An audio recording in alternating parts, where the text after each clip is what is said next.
이로 말미암아 주 예수 안에서 너희 믿음과 모든 성도를 향한 사랑을 나도 듣고 내가 기도할 때에 기억하며 너희로 말미암아 감사하기를 그치지 아니하고. 아멘. 그동안에 에베소서 1장 3절로 14절까지 정말 구원에 대한 위대한 성경의 진수를 강해를 했습니다. 그래서 우리가 우리에게 하나님이 계획하신 이 구원, 그래서 그 구원에 대한 삼위일체 하나님의 역사에 대해서 우리가 너무 잘 이렇게 정리해 주셨습니다. 그래서 우리가 4절부터 6절까지 구원에 대한 성부 하나님의 역사, 또 7절부터는 12절까지는 성자 하나님의 역사, 구원에 관한 역사라고, 13절로 14절은 성령 하나님의 역사. 그래서 우리의 구원에 대한 경륜은 철저하게 삼위일체 하나님이 의논 속에서 이루어진 일이고 하나님이 계획하신 일이기 때문에 그 일을 끝까지 이루실 것이다. 그런 말씀을 14절까지 말씀하며, 이 모든 진리를 한마디로 요약한다면 바로 3절이었습니다. 하늘의 그리스도 안에서 우리 주 예수 그리스도의 아버지께서 그리스도 안에서 하늘에 속한 모든 신령한 복을 우리에게 주신 것입니다. 그래서 여러분들이 이렇게 예수의 복음의 말씀을 듣고 그것을 믿게 된 것, 이것은 우연한 일이 아닙니다. 창세전에 하나님의 계획 속에 있었던 것이고 그의 놀라운 계획에 따라, 뜻에 따라 그 일을 이루어 가십니다.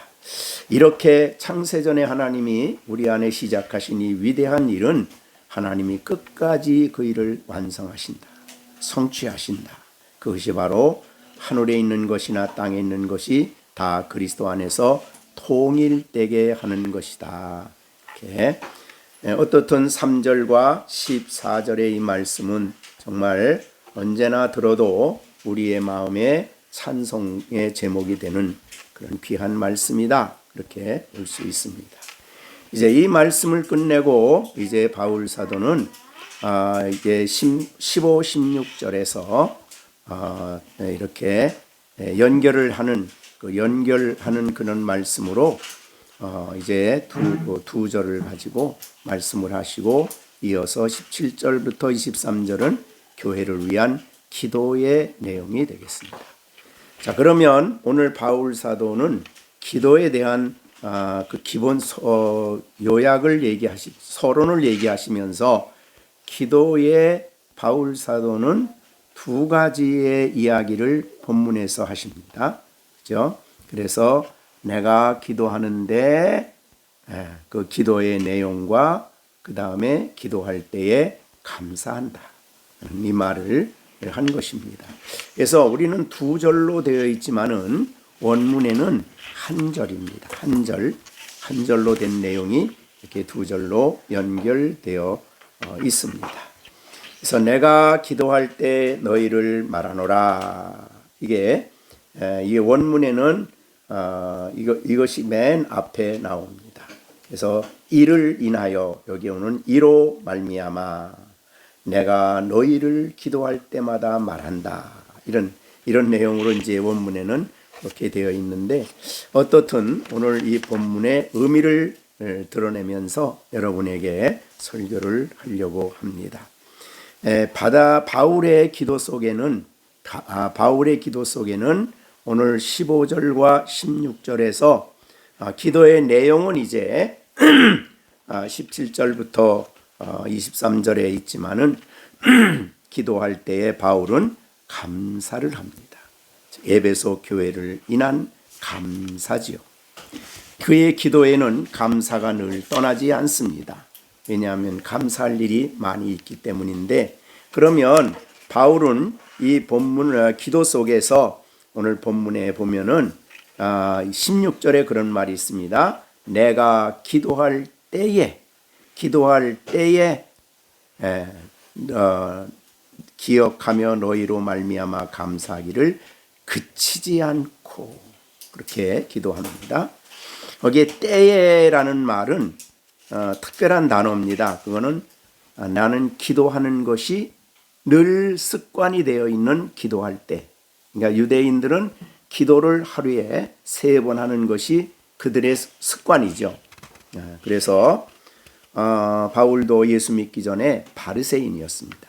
그렇기 때문에 하루에 3번씩 기도를 합니다. 그것이 기도할 때마다 나는 하나님께 감사하기를 그치지 않고 한다. 그러니까 그 원문의 뜻을 더 드러낸다면 때라는 말은 때마다 이렇게 볼 수가 있습니다.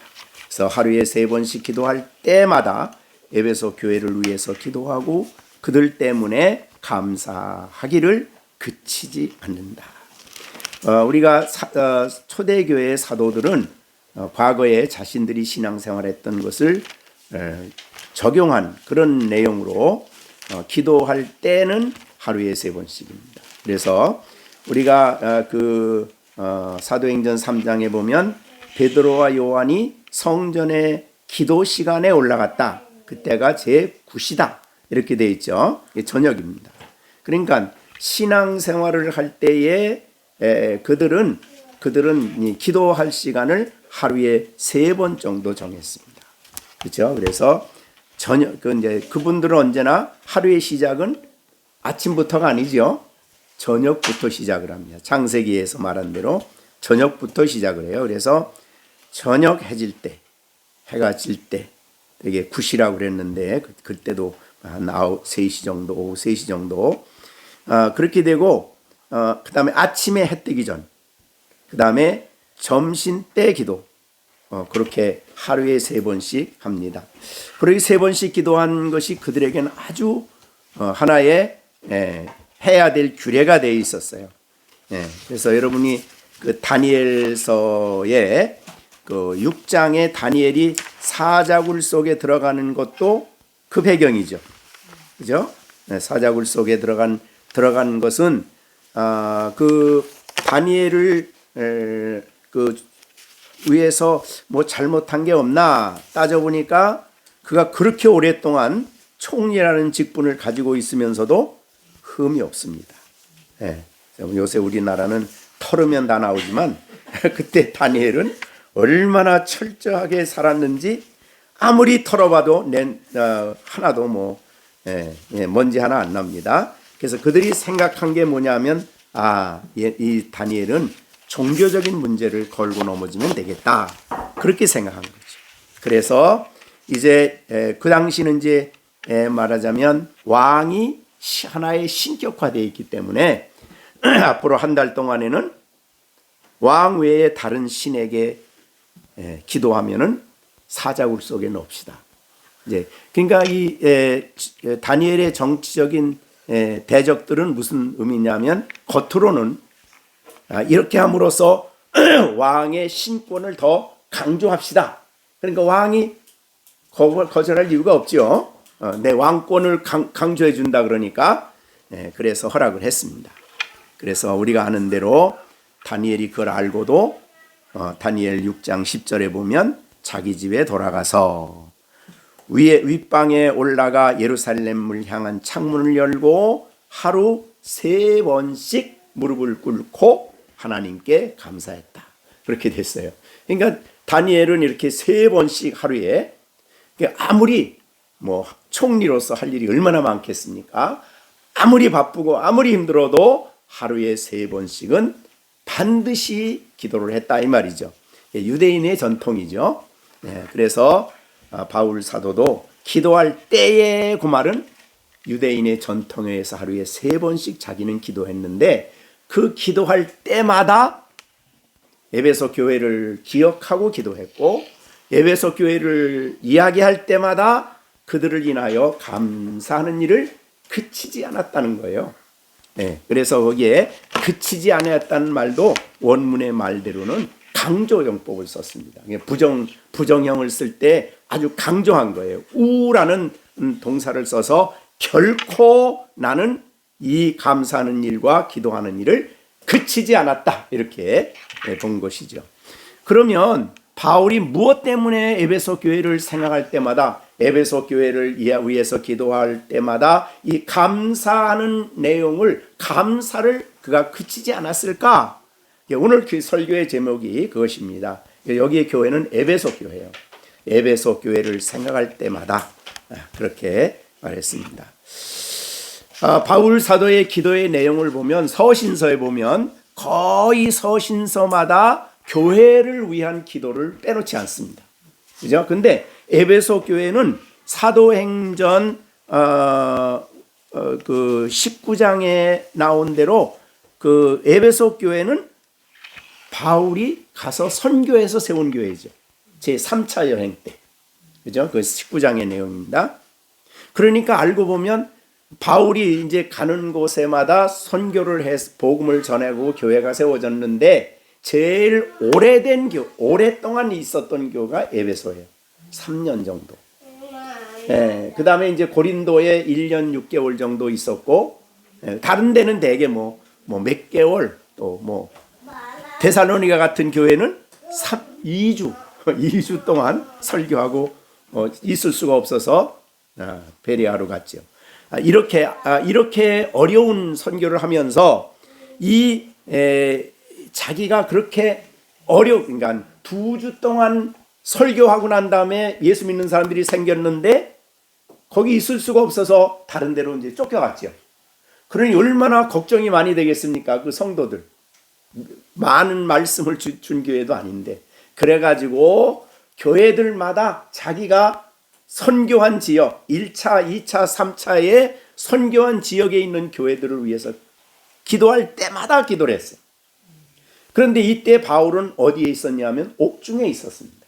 그래서 옥중 서신 그러면 에베소서, 빌립보서, 빌레몬서, 골로새서, 이게 이제 옥중에, 바울이 감옥에 있을 때, 그러니까 감옥에 있을 때에 온전히 하나님 앞에 기도하는데 이렇게 하나님 앞에 그들을 위해서 기도를 했습니다. 그런데 바울이 이 골로새 교회를 위해서도 이렇게 해요. 골로새 1장 9절에 보면, 이로써 우리도 듣던 날부터 너희를 위하여 기도하기를 그치지 않고.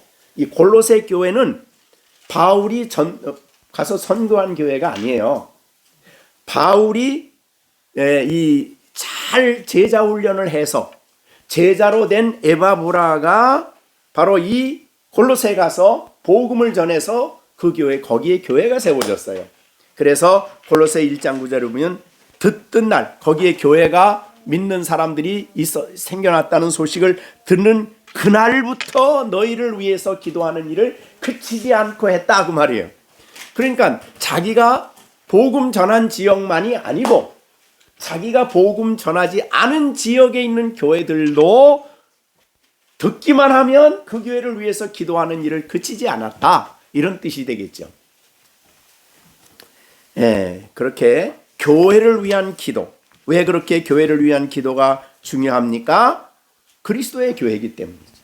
자, 이 세상에, 이 지구상에는 많은 교회들이 있지만은 우리가 알든 모르든 모두가 다 하나의 교회죠. 왜냐하면 예수님이 한 분이시고 모든 교회는 예수 그리스도의 뭐예요? 몸이죠. 그렇기 때문에 모든 교회를 위한 기도, 자기가 적어도 안다고 한다면 그 교회들을 위한 기도를 하는 일을 그치지 않았다는 거예요. 굉장히 중요한 교훈이죠. 자, 여러분, 우리 열린샘교회 식구들도 기도의 폭을 좀 이렇게 좀 넓히세요. 우리 시온이, 시준이, 시완이, 우리 남편 끝. 그러면 안 되고 기도의 폭을 좀 더 넓히셔서 우리가 아는 교회, 우리가 또 생각나는 교회, 또 우리가 연결된 교회, 연결되지 않아도 아는 교회들을 생각하며 하나님께 기도하는 일을 해야 된다는 거죠. 굉장히 중요합니다.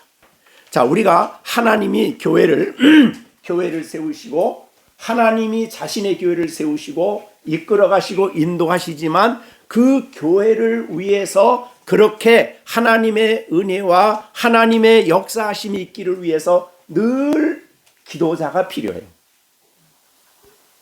그래서 하나님은 자신의 계획을 세우고 자신의 계획을 이루시기 위해서 기도하는 사람을 찾으신대요. 기도 없이 일하는 게 아니라 기도하는 사람을 세워놓으시고 그의 기도를 들으시고 기도를 하셔요. 그래서 우리가 여러분이 이 에베소서에서나 골로새서 이런 데 보면은 바울이 자기가 선교하는 일을 위해서 기도해 달라 그러죠. 에베소 교회를 위해서는 무슨 기도예요? 말씀을 주셔서 복음의 비밀을 담대히 말하게 해주시고, 골로새 교회를 위해서는 전도의 문을 열어주셔서, 아니 그러면 바울이 전도하러 다니는 사람이고 하나님이 전도자로 보냈는데 뭐 전도하러 그렇게 나를 위해 기도해 달라 그래요. 그죠? 그러니까 하나님은 전도자로 바울을 세우시고 전도자로 골로새에 파송하였지만은, 그리고 다른 데를 에베소 그다음에 로마 파송했지만은 그를 위해서 기도하는 기도자가 필요하고, 그 기도를 사용하셔서 하나님은 바울을 통해 역사하신다 이 말이죠. 그러니까 우리는 기도가 꼭 필요한 거예요. 그래서 자, 하나님은 우리에게 성령 주실 것을 약속하셨죠. 그렇죠? 성령 주실 것을 우리 각자에게 충만하게 성령 주실 것을 약속하셨잖아요. 그럼 약속하셨으면 하나님 신실하시니까 주시겠네? 그럼 기도 안 해. 안 되죠, 그렇게 하면. 그래서 하나님은 자신의 계획을, 뜻을 세우시고 하나님의 나라를 위해서 일하실 때에 기도자를 찾으시고 그의 입을 통해 기도가 나오게 하시고 그 기도의 응답으로 하나님의 거룩한 계획을 이루어 나가신다. 물론 절대적으로 그런 건 아니죠. 그렇지 않아도 하나님이 일하실 때가 있지만 필요하다면, 그러나 일반적으로 하나님이 그의 일을 하실 때 기도가 그래서 필요하다. 우리 아이들이 이렇게 될 거, 하나님이 아이들에게 놀랍게 은혜 주시고 뭐 이거 다 우리 약속돼 있잖아요. 그런데도 우리가 아이들을 위해서 뭐 해야 됩니까? 기도하셔야 되는 거예요. 그래서 우리의 성도들의 기도를, 왜 그럼 꼭 기도를 위해서 일을 하시느냐? 우리가 물어볼 문제가 아니죠. 성경이 그렇게 하라 그러면 그냥 해야 되는 것이죠. 근데 그 중에 조금 우리가 생각할 수 있다면, 그런 것이야말로 우리로 하여금 더 기도하게 하고 하나님이 행하신 줄을 깨닫게 하고 하나님의 은혜를 우리가 더 경험하고 체험하게 하는 하나님의 계획이고 방법이에요. 그래서 기도하라. 그래서 우리가 뭐 내가 안 해도 다 교회들 다 잘 되겠지 그러지 마시고, 여러분이 알려주신 이유는, 그래서 바울이 골로새 교회는 개척하지 않았지만 이 교회에 세워졌습니다. 제자를 통해 교회가 거기에 복음이 들은 사람들이 일어났습니다. 그 소리를 듣자마자 바울은 그걸 무슨 소리를 들었어요? 바울아, 너는 골로새 교회를 위해서 기도해라. 그 말로 들은 거예요. 하나님의 음성으로. 그래서 듣는 그때부터 기도하는 일을 그치지 않고 했다 이 말이죠.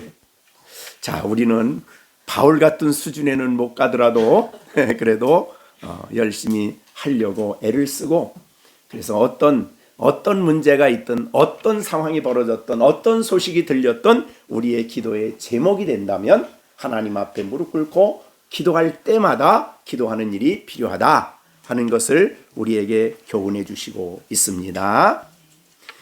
자, 그래서 그럼 바울은 뭐 때문에 도대체 그렇게 감사 기도를 했느냐 하는 것입니다. 뭐 때문에 하나님께 감사를 드리고 기도를 했을까?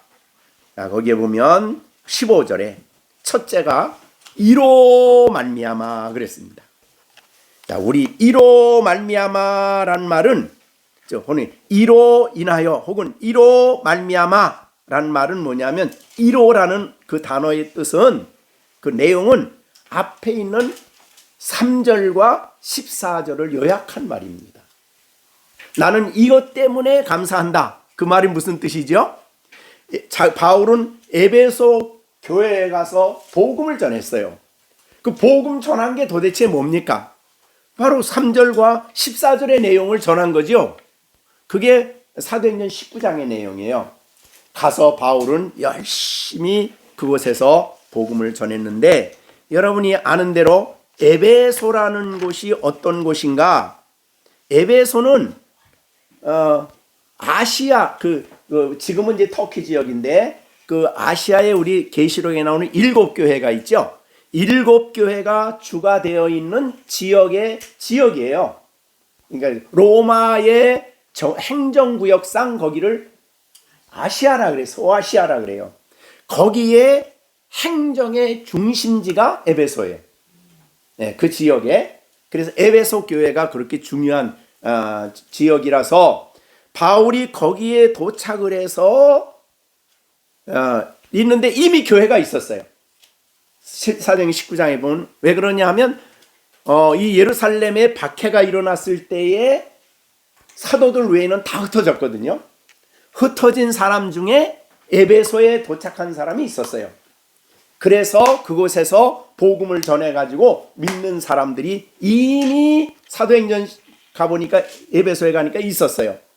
근데 있는데 그들에게 바울이 지난번에 우리가 말한 대로 인침을 설명할 때 말했죠. 야, 너 믿을 때 성령 받았냐? 성령 또 소리도 못 들었다. 그래?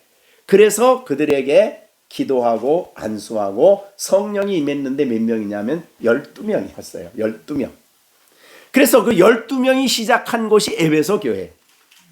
그래서 복음을 전했는데 3달 정도 복음을 전하고 나니까 주위의 사람들이 막 반발이 일어나는 거예요. 유대인들이. 그래가지고 그때에 바울이 그들을 따로 12명을 불러가지고 두라노라는 곳에 그들을 제자로 세워가지고 열심히 제자 훈련을 시켰어요. 얼마나 열심히 그들에게 제자 훈련을 시켰는지 두 해 동안. 그러니까 제자 훈련에 집중한 거죠. 2해 동안.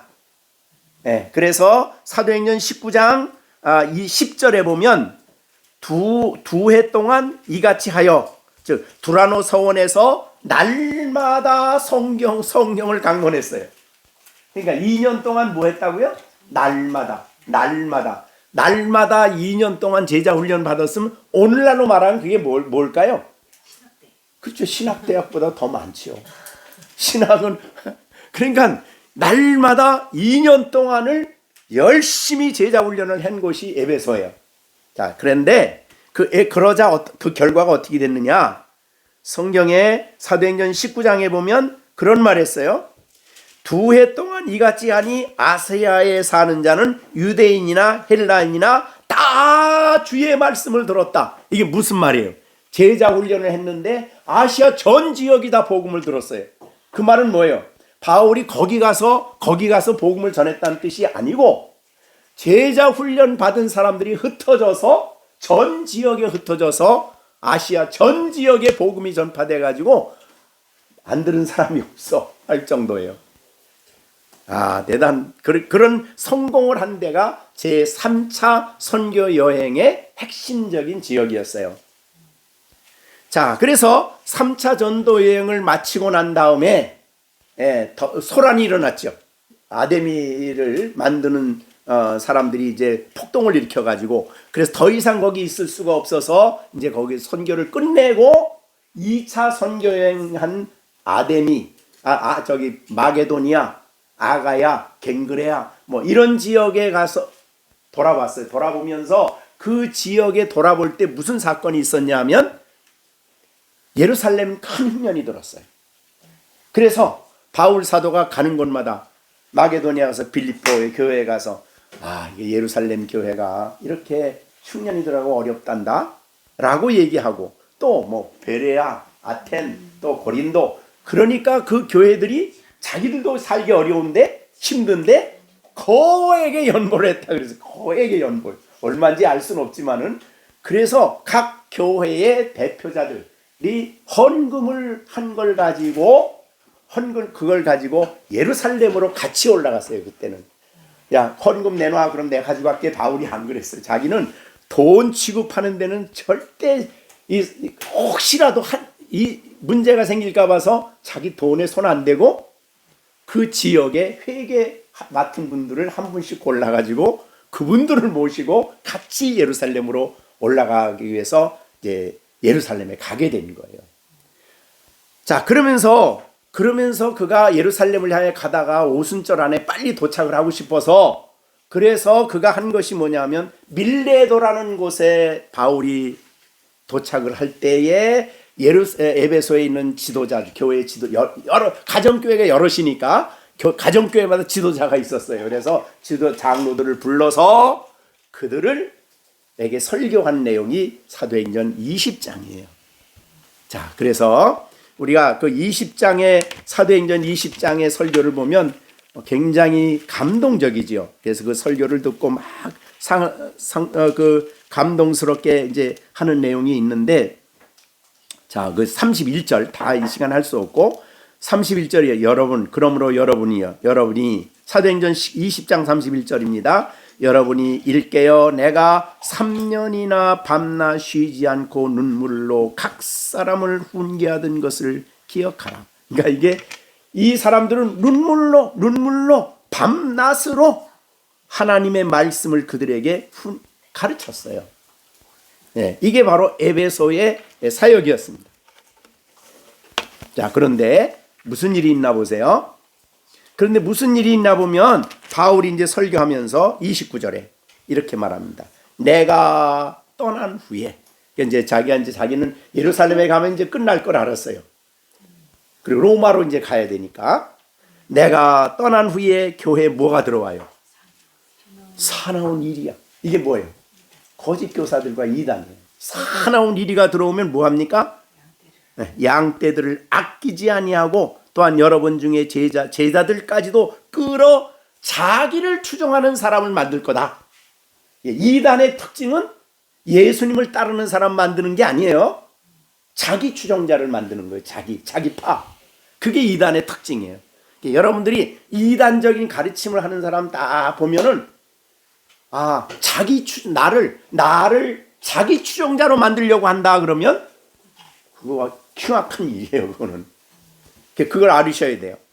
자, 사실은 이것보다 더 권위 있는 거는 원본이지요. 지금은 히브리어 헬라어를 많이들 해요.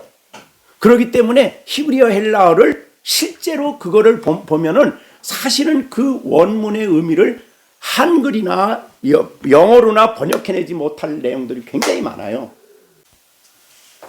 자, 그러니까 여기에 이제 바울이 이거 보세요. 오늘 왜 본문하다 왜 그걸 이렇게 길게 설명을 하셨느냐면은, 바울이 이제 그 감사하는 내용을 보세요. 첫째, 아까 말한 대로 감사하는 건 뭐예요?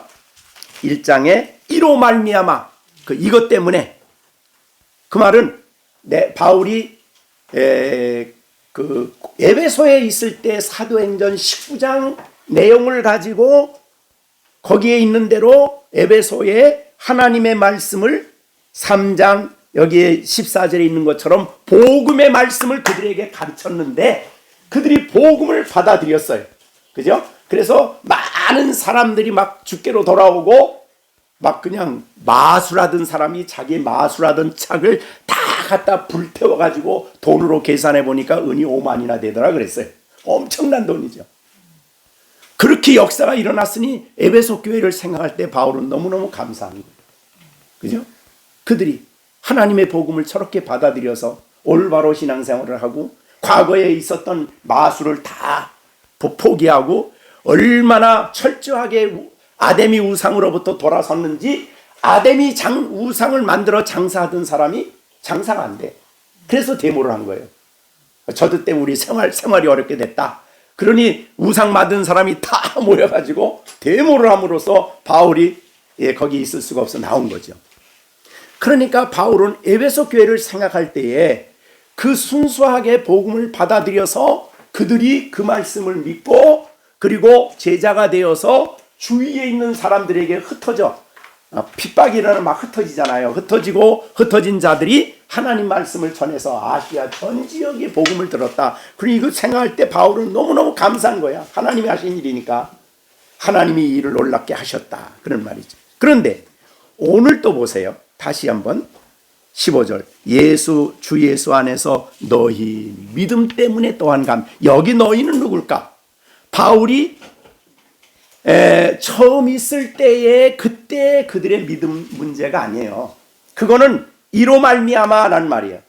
그럼 여기에 나오는 너의 믿음과 모든 성도에 대한 사랑을 내가 들었다. 그 말은 옥중에 있을 때에 들었다 그 말이에요.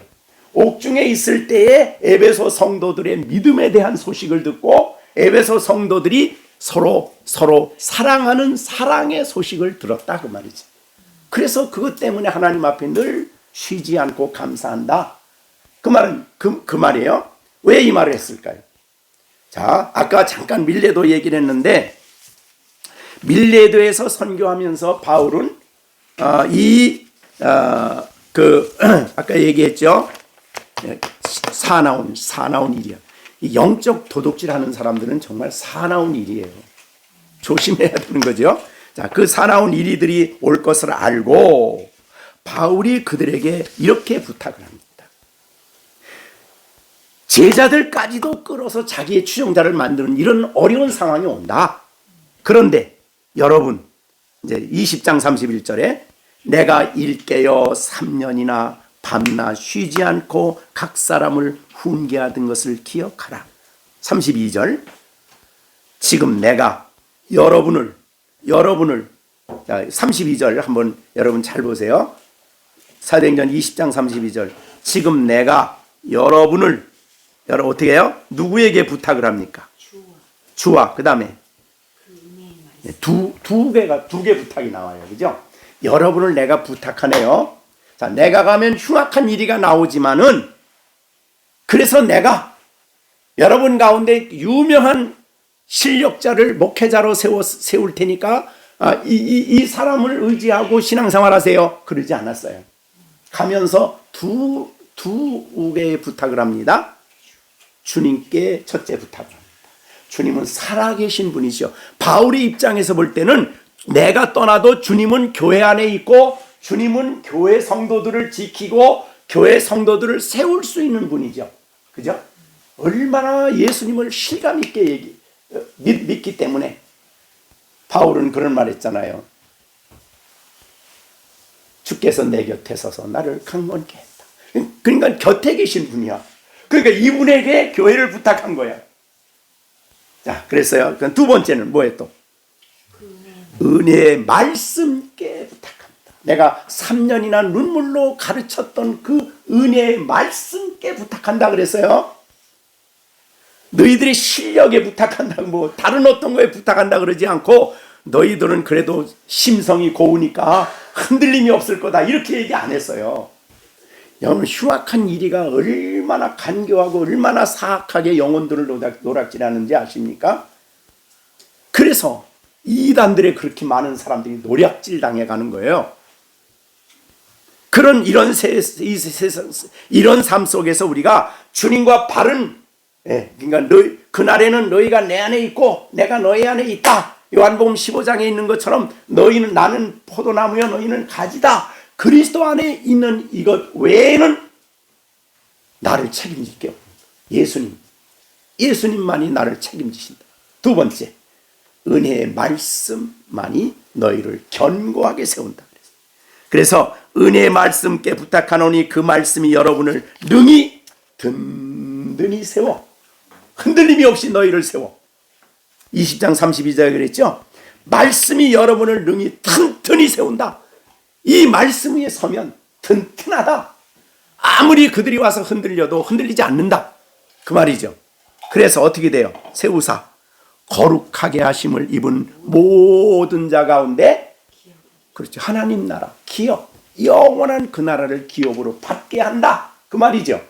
거룩하게 입은 사람들은 거듭난 사람들이죠. 그리스도 안에 거듭나서 영원한 그 나라를 기업으로 우리 인친 이유가 그 기업을 주시기 위해서 우리가 확인시켜주기 위해서 인쳤잖아요. 그래서 그 나라를 기업으로 받게 하는 것은 주님과 그 은혜의 말씀이다 이 말이죠. 확실하죠.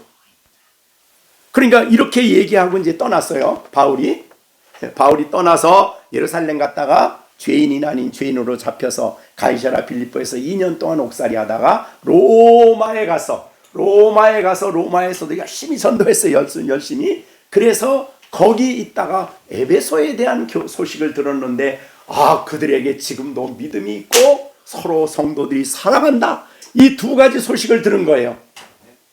근데 이 믿음과 사랑은요, 믿음과 사랑은 그 사람이 참된 믿음이 있는가 아닌가를 결정하는 두 가지 요소예요. 왜? 믿음은 뭡니까? 말씀 없으면 믿음 없는 거예요. 말씀이 보여주시는 예수 그리스도를 믿는 믿음이거든요. 이 믿음이에요. 이 믿음 안에 견고하게 서 있어, 그 교회가. 이단들이 가까이 올 수가 없어. 그걸 우리에게 보여준 게 요한계시록 1장이에요. 요한계시록 참 2장에 보면 예수님께서 에베소 교회에 대해서 이렇게 얘기합니다. 예수님이 하신 말씀이에요. 사도 요한을 통해서 2장 2절 내가 네 수고, 그 에베소 교회입니다. 내가 네 행위와 수고와 내 인내를 알고 또 악한 자들을 요게 이제 흉악한 일이들이에요. 악한 자들, 흉악한 일이들을 조금치도 용납하지 않았어요. 말씀과 어긋난 저들의 가르침에 대해서 조금치도 흔들림이 없었어요. 아니하고 자칭 나는 사도라 그러고 나와가지고 나는 성경을 번역하고 해석하고 뭐 어쩌고 하는 사람들에 대해서 자칭 사도라 하는 자들을, 아닌 자들을 시험하여 그의 거짓된 것을 거짓된 것을 분별할 수 있는 기준이 뭡니까? 성경 없잖아요. 그죠? 말씀밖에 없어요. 여기에 어긋나면 거짓된 거예요. 그가 아무리 천사의 말을 하고 설교를 잘하고 별일을 다 해도 다 거짓말이에요. 그러니까 여기에 보면, 이 책에 보면요, 우리는 성령이 아버지와 아들로부터 나오신다고 썼잖아요. 아버지께 구하여 아버지께로부터 나오시는 성령 그랬는데, 이 사람 뭐라고 번역했냐면 났다, 하나님이 나셨다 그래요. 나오시는 거하고 난 거하고 같아요? 다르죠. 그러니까 그 사람의 신학이 들어가 있는 거예요. 여기는 그들의 잘못된 사상이 번역에 들어가 있는 거예요. 그러니까 번역판을 쓸 때는 정말 조심해야 돼. 번역판 성경을 아무나 신령하게 썼다 그래서 보면 안 되는 거예요. 그래서 그 사람의 신학이 거기에 쫙 들어가 있어요. 자, 그렇듯이 그러니까 이 에베소에 대한 소식을 들었을 때 두 가지가 소식이 들려왔어. 저들이 믿음과 그들이 온 성도를 위한 사랑을 들려주셨어요. 얼마나 그들이 믿음에 견고하게 서 있는가, 그 다음에 얼마나 서로 어려운 가운데서 사랑하는가, 이게 들려왔어. 근데 이 두 가지는 뭐예요? 그 사람이 참 믿음이 있는가를 보여주는 하나의 시금석이에요. 자, 여러분이 요한 1서에 보면 이 사랑에 대한 얘기를 할 때마다 요한 1서를 우리가 많이 보지 않습니까? 거기에 보면 사랑에 대한 얘기를, 사랑이 얼마나 중요한 증거인가 보세요. 요한 1서 3장 13절 14절 형제들아 세상이 너를 미워하여도 이상히 여기지 말라. 우리는 형제를 사랑함으로 사망에서 옮겨 생명에 들어간 줄을 알거니와. 그러니까 형제들을 피차 사랑하는 걸 보면 그 사람이 어디에 들어갔다는 거예요? 영생에, 생명에 들어간 것을 보여주는 게 형제 사랑이에요. 이게 요한 1서 아니에요, 그죠? 요한복음은 예수가 하나님의 아들이심을 믿는 사람은 구원받는다는 예수를 전하는 복음이라면, 요한 1서는 예수님을 올바로 믿고 그 안에 생명이 있는가를 증거해주는 책이 요한 1서예요. 그럼 내 안에 생명이 있나? 그럼 뭘 보면 알아요? 형제를 형제로 보는 거예요. 그래서 요한 1서 5장 1절에도 보면 하나님께로서 난 자는 어떻게 돼요? 예수가 그리스도 이름을 믿는 자마다 하나님께로서 난 자니, 또한 낳으신 이를 사랑하는 자마다 그에게서 난 형제를 사랑한다. 이렇게 돼 있잖아요. 그러니까 믿음과 사랑은 같이 가는 거예요. 자, 그러면 여러분들에게 적용시켜 보는 거예요. 그죠? 자, 여러분은, 우리 허남이 집사님은 허예선 집사를 볼 때 뭐로 봐요? 형제로 보입니까? 네. 우리 형제요? 영원한 형제죠, 우리는 사실은. 왜? 거듭나서. 그리고 뭐가 같아요? 피가 같아. 우리는 피와 살을 나눈다고 그러잖아요. 근데 내 살을 먹고 내 피를 마셨잖아, 예수님. 그 다음에 그래서 거듭나서 하나님이 누구예요? 우리의 아버지지요. 그러니까 시령이하고 시온이하고 형제예요, 자매요? 네, 형제자매. 왜 그래요? 누가 같아? 영적으로 볼 때 누가 같아? 하나님이야. 하나님 아버지니까. 하나님 아버지가 같잖아. 그죠? 예, 그러니까 시령이 아버지하고 시령이 하나님 아버지하고 시온이 하나님 아버지하고 같아 달라? 같아요. 그러니까 한 아버지에게서 영적으로 난 사람들이야. 그래서 형제 자매라 그러는 거예요. 그러니까 우리 그 교회 안에서 식구들을 볼 때 형제로 이해되어지면 거듭난 사람이란 뜻이죠. 근데 형제로 알기 때문에 뭐예요? 사랑을 하게 된다는 거예요. 예. 그러니까 육신적으로도 우리 시온이 육신을 낳아준 아빠는 누구예요? 형. 시준이 아빠는 누구예요? 형. 그러니까 아빠가 똑같으니까 우리 시준이하고 시온이는 뭐예요? 형제? 참매. 이건 딸이 아니지, 형제지. 형제. 그러니까 서로 뭐예요? 사랑. 사랑을 하죠. 자, 우리 시온이가 시준이 얼만큼 사랑해요? 땅만큼. 자, 그렇게 사랑을 해요. 그러니까 부족해도 사랑하고 내가 도와주고 격려해주고 붙들어주고 그렇게 하는 거죠. 사랑이 사랑 한 형제이기 때문에 영적으로도 한 아버지의 형제들이기 때문에 사랑을 한다는 거예요. 형제로 이해할 수 있는 건 아무나 길 가는 사람 붙잡고 너 형제요, 너희 자매요 그러면 됩니까? 안 돼. 마음에 그게 받아들여지질 않죠. 그런데 믿음으로 거듭난 한 교회 안에 그리스도 안에 있는 형제들은 보면 그렇게 말하면 그렇구나. 그게 알아지고 받아들여져요. 그래서 사랑을 합니다. 그래서 참 믿음을 가진 대표적인 시금석이, 그러니까 믿음을 가졌다, 생명을 소유했다는 대표적인 시금석이, 그걸 알아볼 수 있는 시금석이 두 가지인데, 하나는 그리스도를 믿는 거고 또 하나는 형제라고 이해하고 사랑하는 거예요. 그러니까 우리 시준이는 시온이를 뭐 해야 돼요? 사랑해야 돼요. 예. 곱의 사랑을 해야 돼. 형이니까 사랑해야 되지만 영적으로도 형이니까 사랑을 해야 돼. 그죠? 예, 그것이 바로 성경이 보여주는 시금석이에요. 자, 그런데 바울이 아까 말한 대로 밀레도에서 떠날 때는 굉장히 근심이 됐어요. 왜? 너무 흉악한 일들이 들어오니까. 그리고 사실은 알고 보면 갈라디아 지역에도 흉악한 일들이 들어와가지고 야, 할례를 행하라. 이렇게 돼가지고 이제 싸움이 붙어가지고 사도행전 15장에 예루살렘 총회가 열렸던 거거든요. 그러니까 그런 어려움이 있을 것을 염려하고 있었는데, 그리고 이제 뭐 바쁘게 일하다가 뭐 소식이 지금이야 인터넷으로 하고 뭐 이러면 되지만은 그때야 뭐 그게 있으니까 사람이 안 가면 소식을 알 수가 없죠. 그런데 그렇게 해서 예루살렘 갔다가 2년 가이사라에 있다가 그 다음에 로마로 가서 옥중에 있다가 소식을 들었어요. 저들이 믿음 생활 잘 한다는 거예요. 서로 형제들이 너무너무 감사하죠.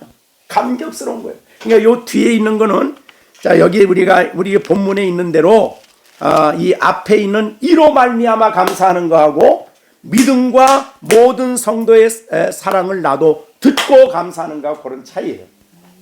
예, 그렇게 해서 너무 감사한다. 내가 16절 내가 기도할 때에 기억하며 너희를 꼭 기억한다. 너로 말미암아 감사하기를 그치지 않는다. 목회자들, 사실 목회자의 심정이죠. 그죠?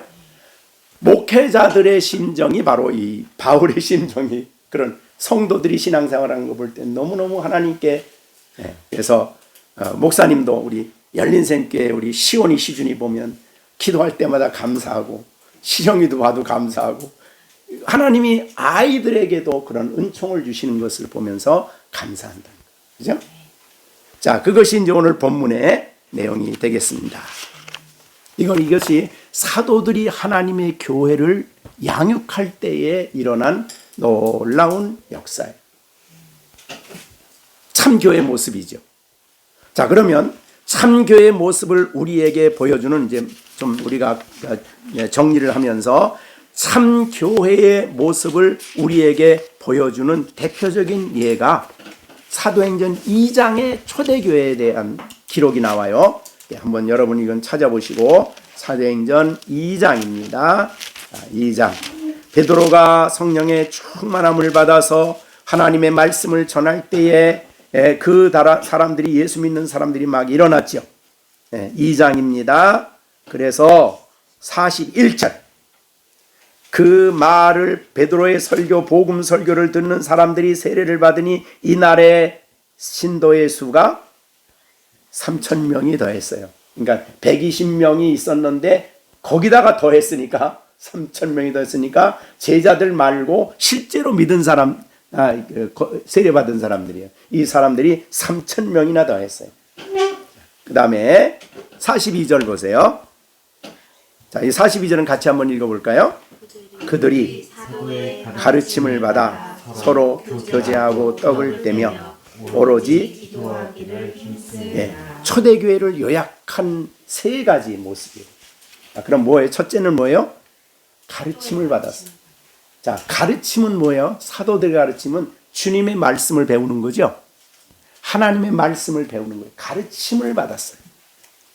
그래서 이 가르침은 뭐와 관련되냐면 믿음과 관련되는 거예요. 왜? 말씀을 들음으로 믿음이 생기기 때문에 말씀 위에 서는 것이 믿음이에요. 말씀 없으면 믿음 없는 겁니다. 그래서 말씀을 붙잡고 말씀을 받아들이는 게 믿음이에요. 말씀이 증거해주는 예수 그리스도를 받아들이는 것이 믿음이에요. 그 다음에 두 번째는 뭐가 있어요? 서로 교제하며 떡을 떼. 서로 교제하며 떡을 떼. 이게 사랑의 나눔이죠. 그런데 요 떡을 뗀다는 것은 성찬식이에요. 그러면 이들의 교제는 반드시 성찬식의 의미를 가지고 있어요. 성찬식의 의미는 뭡니까? 예수님이 우리를 위해 죽으시고 부활하신 것, 죽으심이 십자가의 죽으심 아니에요? 그러니까 예수님의 살을 먹고 예수님의 피를 마시는 거예요. 그래서 우리는 거듭나게 되었고 하나님의 자녀고 형제예요. 그러니까 이런 교리에 기초해서 서로 교제가 일어났어요. 그러니까 이게 이제 성도의 사랑이지. 말씀이 없는 사랑이 아니에요. 그래서 서로 형제라는 인식 속에서 서로 사랑의 교제가 있었어요. 세 번째는 뭡니까? 오로지 기도하기를 힘썼다. 그렇죠? 이게 초대교회의 모습이에요. 그러니까 이거 순서 바꾸면 안 돼요. 자, 기도가 먼저입니까? 말씀 배우는 게 먼저입니까? 당연히요. 근데 우리 어떻게 잘못 생각하면 기도 열심히 하는 사람은 기도만 강조해, 기도만. 그래서 기도 속에 내가 뭘 받고 영감을 받고 성령의 소리를 듣고 어쩌고저쩌고 기도 속에 내가 은사를 받고 역사가 일어나고 막 기도밖에 몰라, 그 사람은. 그런데 그렇게 되면 이 기도가 잘못된 대로 가기 쉬운 거예요. 성경의 가르침이 가장 먼저예요. 그래서 그 다음에 서로 교제, 사랑을 나누는 것도 요새는 교회가 너무너무 냉정하고 너무너무 사랑도 없고 너무너무 교제가 없어. 그러니 우리 교제합시다. 요새는 또 교제가 많이 강조가 돼. 말씀은 별로 없어도 돼. 그냥 우리끼리 노는데, 즐기는데, 이런 데 관심이 있어. 그래도 안 되는 겁니다. 이 순서가 굉장히 중요해요. 말씀 위에 믿음이 견고해지고 진리에 기초한 교제가 일어나야 돼요. 떡을 뗀다는 게 진리에 기초한 사랑을 나누는 거예요. 그 다음에 그 사랑과 진리에 따라서 서로를 위해서, 교회를 위해서 기도하는 거예요. 이 세 가지 순서가 균형이 있어야 됩니다. 이게 초대교회의 모습이에요. 자, 그런 결과가 어땠습니까? 결과가 43절. 사람마다 두려워하는데 사도들로 말미암아 기사와 표적이 많이 나타나. 하나님이 살아 역사하시고 기적의 역사가 나타났단 말이죠. 그 다음에 믿는 사람들이 다 함께해서 물건도 서로 통용해. 이거는 초대교회의 특성상 그랬습니다. 왜? 오순절에는 전 지역에 흩어져 있던 유대인들이 왔거든요. 근데 오순절에 예수 믿은 사람들이 그 사람들이요. 그리고 그 사람들이 예루살렘에 있으니까 어떻게 돼요? 가지고 온 돈이 어떻게 됐겠어요? 생활비 다 썼어요. 그럼 생활비 있어야 되는데 아직도 말씀을 또 공부하고 은혜 받아야 되는데 어떻게 해요? 예, 예루살렘에 밭이 있는 사람, 예루살렘에 재산이 있는 사람 팔아서 같이 쓴 거예요. 이 오를 독특한 상황에서 일어난 사건이지. 그러니까 지금도 문선명 같이, 박태선 같이, 야 재산 다 가지고 와, 성경 봐, 다 가지고 오라고 그랬잖아. 다 같이 나눴어. 그거는 성경의 가르침이 아닙니다. 자, 그래서 초대교회는 그러니까 이 기본은 뭐냐면 사랑이에요. 사랑. 형제가 어려울 때 사랑 가운데 서로 교제하고 서로 돕고, 그래서 소유를 팔아 각 사람의 필요를 따라 나눠주고, 그 다음에 46절 날마다 마음을 갖춰요 성전에 모이기를 힘쓰고 집에서는 떡을 떼며 기쁨과 순전한 마음으로 음식을 먹고. 진정한 교제가 일어났죠. 사랑의 교제예요. 47절 하나님을 찬미하며 하나님께 영광 돌리죠. 구원해 주신 것을 찬미하며 온 백성에게 칭송을 받으니 주께서 구원받는 사람을 날마다 더하게 했다. 이게 초대교회의 모습이에요. 아까 말한 대로 말씀, 그 다음에 뭐예요? 즉 가르침, 그 다음에 진리에 기초한 교제, 그 다음에 오로지 기도의 결과로 사람들이 변화가 되니 이런 놀라운 역사가 일어났다 이 말이죠. 자, 그런데 오늘날 교회는 이게 균형이 깨져가지고 문제가 많아요, 사실. 그래서 말씀은 오래 하지 마. 목사님 설교 길게 하지 마시오. 아주 한국 교회는 설교 짧게 하라는 게 아주 그냥 예. 그 설교하러 가면 제일 먼저 부탁이 그거예요. 짧게 하십시오. 짧게. 대형 교회 같은 데도 보면은 1시간 6부 7부 하니까 1시간 내에 모든 순서를 다 마치도록 딱 타임테이블이 짜져 있어요. 설교는 20분 내지 25분 딱 끝나야 돼요. 더 하면 안 돼. 이거 하나님이 더 하라 그러면 얘기해야지. 하나님이 주신 거 더 얘기해야 되는데 하나님이 얘기해도 안 돼. 그거는 교회가 깰 수가 없어. 그래서 유명한 로이드 존스 목사님이 그 방송에서 방송 설교를 해달라 그랬어요. 하도 유명하니까 방송 설교를 부탁하면서 딱 20분만 해주세요. 그러니까 로이드 존스 목사님이 안 해. 그분은 방송 설교한 적이 없어요. 그래서 그 유명한 분이 왜 안 해? 야, 성령이 하시면은 20분에 할 수 있고 20분도 안 될 수도 있고 더 될 수도 있고 하나님이 하시는 일이 어떻게 그거를 너희가 규정해 놓느냐? 하나님을 규정하냐? 하나님을 내가 억제하냐?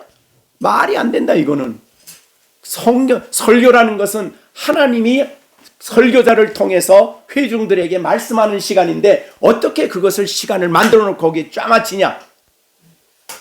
그래가지고 로이드 목사님은 평생 동안 방송 설교 한 번도 안 했어요. 자, 그러니까 여기에 우리의 교회가 가장 우선해야 할 일이 뭐냐면 말씀의 가르침을 받는 일입니다. 그게 믿음의 출발이에요. 믿음의 기초예요. 그 다음에 두 번째, 교제가 진리에 기초한 교제, 진리에 기초한 사랑이에요. 형제이기 때문에 사랑하는 거예요. 그래서 우리가 어떤 때 보면은 우리가 그 전에는 옛날에는 이 노회끼리 이 운동회를 많이 했어요. 운동회.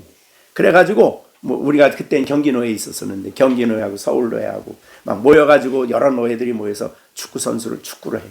운동하다 보면 나중에는 싸워. 아니 무슨 화목을 위해서 하자고 그러더니 나중에는 싸움이 일어나. 그게 무슨 교제냐고요, 그게. 그 교제가 아니지. 자, 그러니까 이러한 모든 내용을 볼 때에 성경 초대교회의 성경의 모습으로 돌아가야 된다 그 말이죠. 그리고 기도하는 일은 마지막에 그러니까 기도가 필요 없다는 게 아닙니다. 중요해요. 근데 순서상 이 순서를 바꾸지 말아라.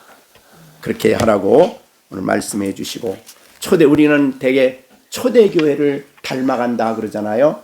초대교회를 우리의 모델로 삼는 거예요. 그럼 초대교회를 모델로 삼아야 되는데 오늘날 교회들은 겉으로 대형화된 교회가 모델이야. 그러니까 뒤에 있는 교회들은 거기를 따라가. 그거 안 되는 거예요. 성경이 보여주시는 교회의 참모습을 모델로 삼아서 우리의 신앙이 이 기초로 이곳으로 성경으로 돌아갈 때 교회 성도들은 바른 신앙생활을 하고 하나님이 그런 교회 안에서 역사하고 자기의 은혜를 나타내시고 그러신다 그 말이죠. 자, 우리 열린샘 교회 식구들도 이미 믿은 거 감사하고 날마다 믿음 생활하시고 형제의 사랑을 나누는 것을 인하여 목회자가 교회를 생각할 때마다 감사하도록. 자, 우리 시준이 사랑하는 걸 볼 때마다 목사님이 감사합니다. 우리 시온이에게 저런 마음을 주시고 또 시준이에게 저런 말 주신 거 감사합니다 할 수 있도록 사랑이 넘치기를 바랍니다. 자, 오늘은 이 세 가지 교회에 대한 감사를 했습니다. 기도하겠습니다. 우리 다 같이 기도합시다. 우리 열린샘교회 식구들이 진정으로 이미 예수 그리스도를 믿어 거듭났는데 더욱 예수님을 알아가는 가운데 믿음이 말씀 위에 튼튼히 세워지게 하시고 정말 서로 진리 안에서 형제의 사랑이 영적인 사랑이 충만하게 하여 주시고 서로 기도하며 하나님의 뜻을 이루어가는 교회 될 수 있게 해달라고, 우리 자라는 아이들도 이 진리 위에 바로 설 수 있도록, 그래서 하나님이 기뻐하는 사람들로 성장해 갈 수 있도록 우리 다 같이 합심해서 기도하겠습니다. 기도하십시다. 축도함으로 예배 마치겠습니다. 이제는 우리 주 예수 그리스도의 은혜와 하나님 아버지의 넓고 크신 사랑과 성령의 교통하시며 감화 인도 충만케 하심이 오늘도 하나님의 말씀을 듣고 이 땅에 사는 동안에 말씀 위에 튼튼히 서서 교회 안에 진정한 하나님을 아버지로 모신 자로 피차 서로 사랑하고 오로지 기도에 힘쓰며 주 안에 살아갈 것을 다짐하는 우리 가운데 이제로부터 영원토록 함께 계실지어다. 아멘.